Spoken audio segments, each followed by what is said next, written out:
2월 24일 러시아가 우크라이나를 침공한 이날은 세계 질서를 요동치게 만든 중대한 전환점으로 역사에 기록될 것입니다. 침공 초기 푸틴은 우크라이나 수도 키이우를 속전속결로 함락하려 했지만 우크라이나의 강력한 저항과 서방의 경제 제재, 물자 지원 등에 부딪혀 고전을 면치 못하고 있습니다. 세 차례 열린 회담이 큰 성과 없이 끝난 현재 전쟁은 예상보다 장기전으로 이어질 것으로 보이는데요. 이번 영상에서는 우크라이나 전쟁 이후 벌어질 수 있는 상황들을 정리해봅니다.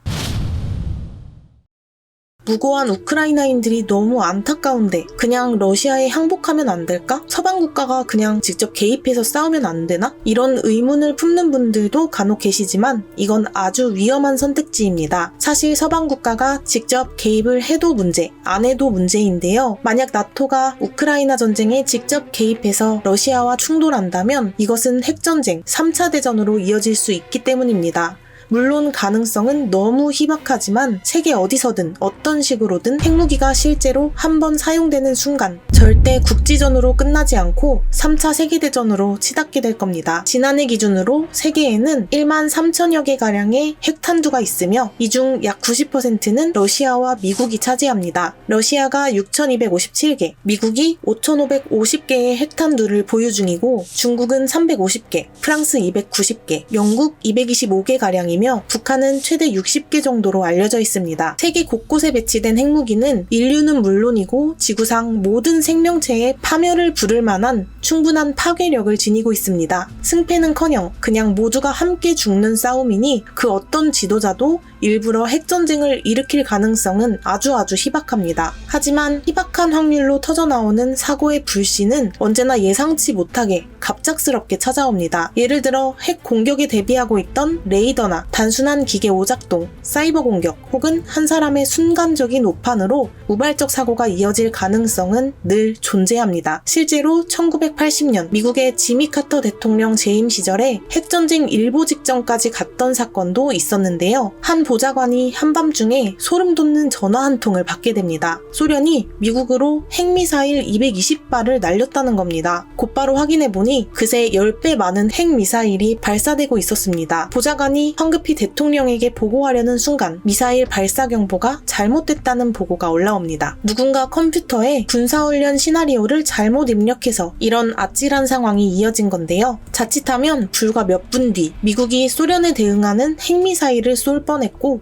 그 뒤는 상상조차 끔찍하네요. 핵무기는 실제 사용하는 용도가 아니라 상대를 공갈 협박해서 원하는 걸 얻어내기 위한 무기입니다. 냉전 시대에도 감히 상대가 선제 공격하지 못하게 핵무기를 많이 만들면서 핵전쟁을 억제했죠. 전쟁이 지지부진해지자 푸틴은 유럽 최대 원전을 공격하고 핵 공격까지 언급했습니다. 그러나 푸틴이 제정신이라는 가정하에선 그가 진짜 핵전쟁에 대한 의지를 보였다기보단 그만의 언어로 불안감을 표출한 거라는 분석이 나오는데요. 문제는 푸틴의 건강 이상설이 돌고 있다는 점입니다. 바이든은 푸틴의 정신상태 분석을 지시하기도 했는데요. 여러 가설 가운데 푸틴이 거대한 권력을 쥐면서 성격이 왜곡되는 일명 오만 증후군에 빠졌다는 분석도 있었습니다. 대표적 증상으로는 과대망상, 판단력 저하, 위험 인지 능력 감소 등이 꼽히고요. 서방 진영의 피해의식과 적개심을 느끼면서 편집증적인 세계관이 쭉 발전됐다는 분석도 나왔습니다. 푸틴은 우크라이나를 침공하며 이런 경고를 남겼습니다. 러시아를 정말로 방해한다면 역사상 보지 못한 엄청난 대가를 치르게 될 것이다. 지난 2018년에는 이렇게 말했습니다. 만약 누군가 러시아를 말살하기로 한다면 이는 인류와 세계에 재앙이 될 것이다. 나는 러시아의 국민이자 국가 원수다. 왜 우리에게 러시아 없는 세상이 필요한가? 푸틴의 머릿속을 읽어내기는 어렵습니다. 그가 정말 판단력을 잃은 채 진짜 핵 버튼을 누르지 않길 바랄 뿐이죠. 푸틴의 정신 상태에 문제가 없다면 3차 세계대전이 일어날 확률은 지극히 희박합니다. 그러나 전쟁을 부르는 작은 불씨는 늘 연쇄적으로 터졌습니다. 그 연쇄 반응을 막기 위해 우크라이나가 불리한 조건으로 러시아에 항복하는 사태를 막고 폭주하는 푸틴을 어떻게든 막아야 하는 거죠.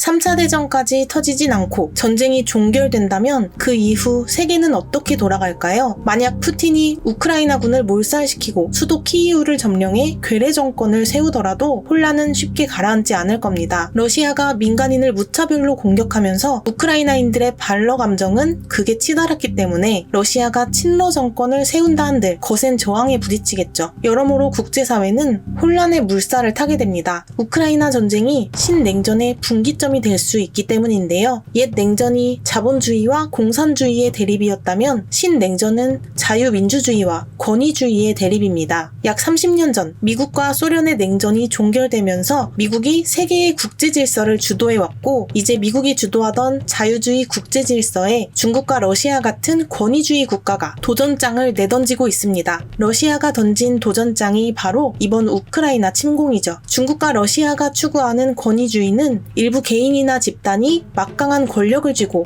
정치를 쥐락펴락하는 체제입니다. 겉으론 시장경제와 자유민주주의를 표방하니 정당도 있고 선거도 있지만 실제로는 없는 셈입니다. 러시아 정부는 언론과 SNS 통제에 이어 역사 왜곡까지 시작했습니다. 청소년들에게 우크라이나 역사를 왜곡하고 전쟁을 정당화하는 교육을 통해 세뇌를 시작한 거죠. 옛 냉전과 신냉전에는 어떤 차이가 있을까요? 과거 냉전은 첫째, 이념의 대립이어서 대중이 믿고 따를 신념을 전파하는 게 주요 과제였습니다. 둘째, 거의 각 진영 안에서만 경제관계가 이뤄졌고 셋째, 진영을 이탈한 소속 국가에 대해 군사적 제재를 가할 수 있었는데요. 신냉전에서는 방금 얘기한 세 가지 특징이 다 포함되지 않습니다. 이제 강대국은 소속 국가의 이념에 대한 속박을 가하지 않고 각 진영을 넘나드는 경제활동이 이뤄지고 있으며 진영 안의 국가들을 군사적으로 막 제재할 수도 없습니다. 그래서 신냉전 시대 국가들은 이 복잡한 관계 속에서 자국의 이익을 최우선으로 움직이게 됐죠. 이번 우크라이나 사태로 서방이 러시아를 더 강하게 제재할수록 중국과 러시아는 대체로 가까워지고 있습니다. 여기에 중국과 관계가 강화된 북한까지 껴서 북중러 삼각연대가 더 견고해지는 모양새인데요. 이렇게 되면 한미일과 북중러가 대립하는 전선이 굳어지면서 북핵 문제를 포함한 한반도 정세에도 큰 영향을 주게 됩니다. 만약 서방의 직접적인 개입 없이 우크라이나가 항복한다면 이것도 큰 문제입니다. 이것은 핵무기를 가진 강대국이 다른 나라를 무력 침공해도 괜찮다는 굉장히 위험천만한 선례가 되기 때문입니다. 우크라이나 전쟁 이후 신냉전 체제 속에서 동아시아의 화약고가 될 곳이 바로 한반도와 대만 해협인데요. 우려되는 두 가지 상황을 정리해보면 이렇습니다. 첫째, 중국이 러시아를 따라 대만을 침공한 뒤 핵무기로 위협하며 제3자는 빠지라고 한다. 올해 가을엔 시진핑의 세 번째 연임을 결정하는 공산당 24 당대회가 열립니다. 시진핑 장기 집권의 명분이자 필수 과제가 바로 대만과의 통일인데요. 중국의 대만 침공 가능성 때문에 대만의 SNS에서 이런 문구가 확산됐습니다. 오늘의 우크라이나는 내일의 대만이다. 하지만 대만 무력 침공은 결코 쉽지 않습니다. 아시아 태평양 무대에서 이뤄지는 미중 패권 싸움의 최전선이 대만이기 때문에 우크라이나와 대만은 상황이 좀 다른데요. 물론 우크라이나처럼 대만도 미국의 공식적인 동맹은 아니지만 미국은 대만 관계법이라는 장치로 준 외교 관계를 유지해왔습니다. 이를 통해 유사시에 대만을 군사적으로 도울 근거를 두고 있죠. 또한 러시아는 우크라이나를 육로로 침공할 수 있지만 중국과 대만 사이에는 대만 해협이 가로막고 있고 또 여기에는 든든한 미 해군 칠함대도 있습니다. 사실 대만은 대만 침공설을 직접 흘리기도 했습니다. 중국이 군사적으로 위협한 건 하루 이틀 일이 아니지만 여론전을 통해 내부 결속력도 다지고 미국의 관심을 끌어서 결국 공식적인 지지를 얻어냈죠. 그래서 일단 당장은 중국의 대만 침공이 어렵다는 게 중론입니다. 두 번째 문제는 북한의 핵카드 위협입니다. 북한 역시 연평도 포격 당시의 규모로 한국에 무력 도발을 하고 한국이 이에 맞서면 핵카드를 꺼내서 위협할 수도 있다는 가능성인데요. 북한 최고 지도자 김정은은 현재 우크라이나 사태를 빠짐없이 주시하고 있을 겁니다. 미국이 러시아에 뭘 어떻게 얼마만큼 대응하는지 관찰하며 핵 보유국의 지위를 갖추기 위한 계획표를 짜겠죠. 그리고 북한 고위 간부들은 핵을 포기한 우크라이나가 어떻게 됐는지 좀 보라며 핵에 대해 더 강한 집착을 보일 수 있습니다. 최근 대한민국에서 사전투표가 치러지던 3월 5일 북한은 동해에 또 탄도미사일을 쐈습니다. 올해만 해도 9번째 도발인데 명분은 정찰위성을 시험하는 거라고 하죠. 또한 북한은 지난 2018년에 비핵화 선제 조치를 위해 풍계리 핵실험장을 폭파했었는데요. 최근 이곳에서 핵실험 재개를 준비하고 있다는 가능성이 제기됐습니다. 위성사진 분석 결과 새로운 건물이 건축되는 정황이 발견된 건데요. 이런 움직임은 국제질서가 요동치는 틈을 타서 중국과 러시아를 등에 업고 미국을 도발하려는 조짐으로 보이고 있습니다. 특히 다음 달 4월에는 김일성 주석 생일인 태양절과 같은 북한의 여러 기념일이 몰려 있어서 핵실험이나 대륙간 탄도미사일 발사 시험 같은 더 과감한 도발이 이어질 가능성이 점쳐지고 있습니다. 물론 핵을 뺀 재래식 전력만 비교해보면 군사력 세계 30위인 북한군은 세계 6위인 한국군의 상대가 되지 않죠. 게다가 한미동맹 카드도 있고요. 문제가 있다면 북한이 우크라 사태를 보고 미국의 억지력을 잘못 판단할 수 있다는 점입니다. 미국과 유럽연합은 현재 러시아에 대해 경제 제재를 최우선 수단으로 쓰고 직접적인 군사 대응은 하지 않고 있죠. 혹여나 북한이 한미동맹에 대한 억지력이 약하다고 판단해서 더 무모한 도발을 이어갈 수 있다는 우려가 제기됩니다. 그러나 만약 러시아가 우크라이나 10배 수준의 군사비를 지출하면서도 결국 목표를 이루지 못하면 이 사태를 열심히 관찰하고 있을 북한과 중국 역시 섣불리 움직이진 못할 겁니다. 한국에게 우크라이나 사태는 마냥 남의 나라 이야기가 아닙니다. 물론 경제력 같은 국력으로만 따져도 처지가 다릅니다. 우크라이나는 나토 회원국이 아니고 한국은 미국과 군사동맹 관계를 맺고 있죠. 하지만 공통점이 있다면 두 나라 모두 강대국 이익에 흔들리는 지정학적 요충지라는 것입니다. 중견국 한국이 우크라이나 전쟁으로 얻을 교훈은 더 이상 전략적 모호성을 유지하기 어려워졌다는 점입니다. 지금까지 한국의 외교는 안보는 미국, 경제는 중국이라는 줄타기 외교를 통해 이익을 취해왔는데요.